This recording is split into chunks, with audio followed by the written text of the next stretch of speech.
రేవంత్ భవిష్యత్తు ఊహించలేం. బీజేపీకి 400 సీట్లు వస్తే కాంగ్రెస్ మిగలదు. కూనంనేని సంచలన వ్యాఖ్యలు.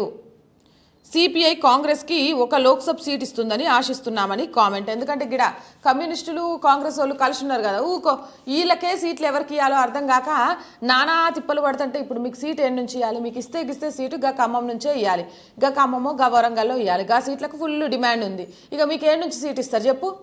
ఇంకా 400 సీట్లు వస్తే ఏందో రేవంత్ సార్ భవిష్యత్తు ఊహించలేమని, కాంగ్రెస్ మిగలదు అని చెప్తారు. అంటే వీళ్ళు జంపు జలానిగా మారిపోతారా, లేకపోతే వాళ్ళు లేకుండా చేస్తారా? ఇదైతే 400 సీట్ల మీద ఎన్ని కన్ఫ్యూజన్లు అబ్బా.